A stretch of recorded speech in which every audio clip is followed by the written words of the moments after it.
Good morning Gorakhpur. Gorakhpur radio पर मैं काव्या आज 7 अगस्त 2025 के विशेष समाचार बुलेटिन में आप सभी का स्वागत करती हूँ। आइए एक साथ जानते हैं कि आज शहर में क्या कुछ पास हुआ। रामगढ़ताल की तर्ज पर चिलवाताल का सौंदर्यीकरण कार्य पूरा, 20 करोड़ 39 लाख रुपए की लागत से हुआ विकास, जल्द होगा लोकार्पण। परिषदीय विद्यालयों की भौतिक स्थिति सुधारने के लिए मुख्यमंत्री ने अधिकारियों को जवाबदेही तय करने का निर्देश दिया।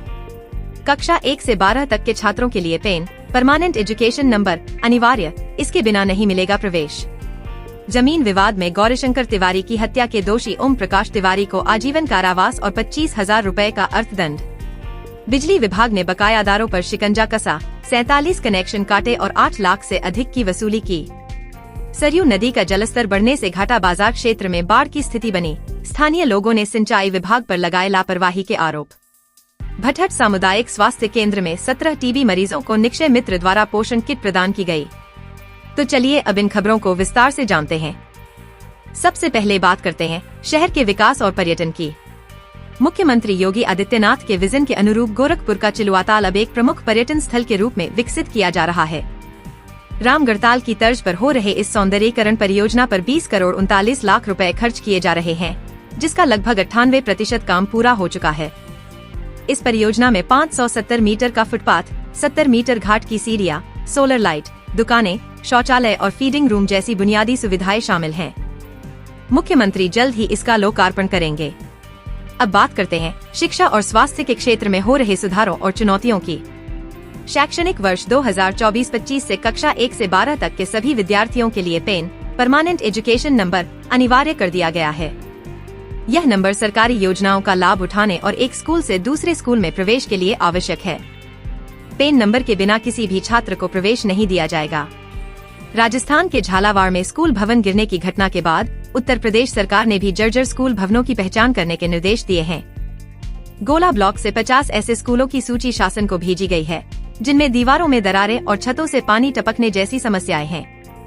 शिक्षक भी परेशान हैं, क्योंकि उन्हें डर है कि किसी भी दुर्घटना की स्थिति में उन्हें निशाना बनाया जाएगा। अब बात करते हैं कानून व्यवस्था और अपराध से जुड़ी खबरों की। गोरखपुर की अदालत ने एक जमीन विवाद के चलते हुई हत्या के मामले में एक बड़ा फैसला सुनाया है। अपर सत्र न्यायाधीश चंद्रभान सिंह ने बड़हलगंज थाना क्षेत्र के सीधे गौर निवासी अभियुक्त ओम प्रकाश तिवारी उर्फ डब्लू तिवारी को आजीवन कारावास और 25,000 रुपए के अर्थदंड की सजा सुनाई है। गोरखपुर में अपराध के कई मामले सामने आए हैं। चिलवाताल में एक छात्र को मनबड़ युवक ने बेरहमी से पीटा और उसका वीडियो वायरल कर दिया। पीड़ित छात्र की मां ने पुलिस में शिकायत दर्ज कराई है। भटहट कस्बे में एक 2.5 साल के बच्चे के अपहरण का प्रयास किया गया, लेकिन जनता ने आरोपी को पकड़कर पुलिस के हवाले कर दिया।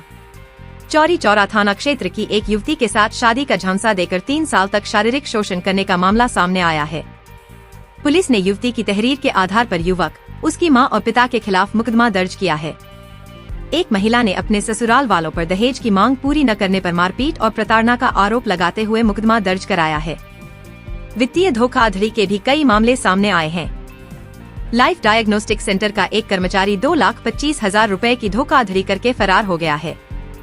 एक गर्भवती महिला के खाते से ठगों ने आंगनबाड़ी कार्यालय का कर्मचारी बनकर 10,000 रुपए उड़ा लिए। वहीं गोला कस्बे में एक बुजुर्ग से 20,000 रुपए की टप्पेबाजी हो गई, जब वह बैंक से पैसे निकालकर घर जा रहे थे। अब बात करते हैं बिजली विभाग के अभियान और आपदा प्रबंधन की। बिजली विभाग ने बकायादारों और बिजली चोरी करने वालों पर शिकंजा कसना शुरू कर दिया है। बुधवार को महानगर के राजघाट, सूर्य विहार, निजामपुर सहित कई मोहल्लों में चेकिंग अभियान चलाया गया। इस दौरान 45 बिजली बिल बकायेदारों के कनेक्शन काटे गए, जिन पर कुल 19,63,000 रुपए बकाया थे। विभाग ने इस अभियान के दौरान 8,95,000 रुपए की बकाया राशि भी वसूल की है। घाटा बाजार क्षेत्र में सरयू नदी का जलस्तर तेजी से बढ़ रहा है, जिससे बाढ़ की स्थिति बनती जा रही है। स्थानीय लोगों ने सिंचाई विभाग पर लापरवाही का आरोप लगाया है। प्रशासन द्वारा प्रभावित परिवारों का सर्वेक्षण किया जा रहा है। अब बात करते हैं स्वास्थ्य जागरूकता की। गोरखपुर में विश्व स्तनपान सप्ताह के अंतर्गत विभिन्न स्वास्थ्य केंद्रों पर जागरूकता कार्यक्रम आयोजित किए जा रहे हैं।